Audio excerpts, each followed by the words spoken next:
শেষ কয়েক বছর ধরেই পেস বোলিংয়ের সহায়ক পিচ তৈরি করছে পাকিস্তান।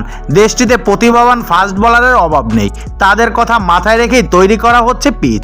কিন্তু তাতে শাহিন আফ্রিদি, নাসিম শাহরা যে খুব একটা সাফল্য পাচ্ছেন তা বলা চলে না। অন্তত ঘরের মাঠে টানা 9 ম্যাচে তাদের জয়হীন থাকা সেই বার্তাই দিচ্ছে। এসবের পরও অবশ্য পাকিস্তানের ক্রিকেট বা পিচ কিউরেটরদের ভাবনায় থেকে গিয়েছে পেস বোলিং সহায়ক পিচ। আগামীকাল শুক্রবার থেকে মাঠে গড়াবে বাংলাদেশ ও পাকিস্তানের মধ্যকার চলমান সিরিজের দ্বিতীয় টেস্ট। প্রথম টেস্টে হারের পর এই টেস্টে ঘুরে দাঁড়াতে মরিয়া শান মাসুদের দল, আর সেজন্যই কিনা আরও একবার ঘাসের উইকেট বেছে নিয়েছে দলটি। মাঠে খেলা শুরুর একদিন আগে সামাজিক যোগাযোগ মাধ্যম এক্সে ভেসে বেড়াচ্ছে রাওয়ালপিন্ডি দ্বিতীয় টেস্টের পিচের ছবি, যেখানে পাকিস্তানের কোচ জেসন গ্লিপ সহ দলের কয়েকজন খেলোয়াড়কে হাসি মুখে পিচ পরিদর্শন করতে দেখা গিয়েছে। সেই পিচের অবস্থা দেখে যে কারো মনে প্রশ্ন উঠতেই পারে, 22 গজের পিচে পুরোটাই ঘাসে ঢাকা। বোঝাই যাচ্ছে আরও একবার পেসারদের উপযোগী করে পিচ তৈরি করার দিকে মনোযোগ দিয়েছে পিন্ডি স্টেডিয়ামের কিউরেটররা। অন্য এক ছবিতে দেখা গিয়েছে ভিন্ন এক দৃশ্য, সামাজিক মাধ্যমে সেটাও আলোচনা ফেলেছে ব্যাপক আকারে। পিচের দুই প্রান্তে দুইটি বড় ফ্যান দেখা গিয়েছে, বোঝাই যায় পিচ শুকিয়ে ফেলতে এমন দক্ষযোগ্য। সাধারণত তুলনামূলক শুল্ক পিচ তৈরি করা হয় স্পিনারদের কথা মাথায় রেখে। ফ্যান দিয়ে পিচ শুকানোর সময় পিচে কিছুটা গাছ দেখা গিয়েছে।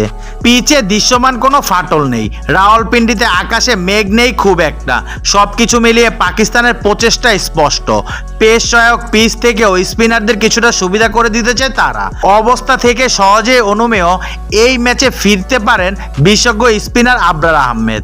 সিরিজের প্রথম ম্যাচে কোনো স্পিনার ছাড়াই 4 পেসার নিয়ে মাঠে নেমেছিল পাকিস্তান। তার ফল খুব একটা ভালো হয়নি পাকিস্তানের জন্য।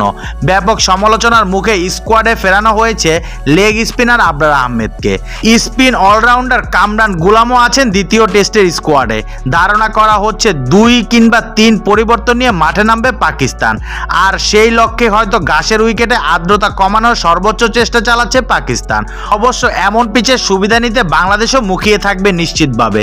এই ম্যাচে একাদশে আসতে পারেন পেসার তাসকিন আহমেদ, শরীফুল ইসলাম, হাসান মাহমুদরা আগের ম্যাচে নিজেদের সক্ষমতা জানান দিয়েছে। আর সাকিব আল হাসান এবং মেহেদী হাসান মিরাজের স্পিন জুটি তো ম্যাচই জিতিয়েছে বাংলাদেশকে। উইকেটের সুবিধা নেওয়া তাই খুব একটা কঠিন কিছু হবে না বাংলাদেশের জন্য। পাকিস্তানের এক্স হ্যান্ডেলে পোস্ট করা প্র্যাকটিসেও দেখা গিয়েছে ঘাসের পিচে ব্যাট করার প্রবণতা। সব মিলিয়ে দ্বিতীয় টেস্টে রাওয়ালপিন্ডিতে বোলারদের জন্য অপেক্ষাকৃত বেশি সুবিধাই দেখা যেতে পারে।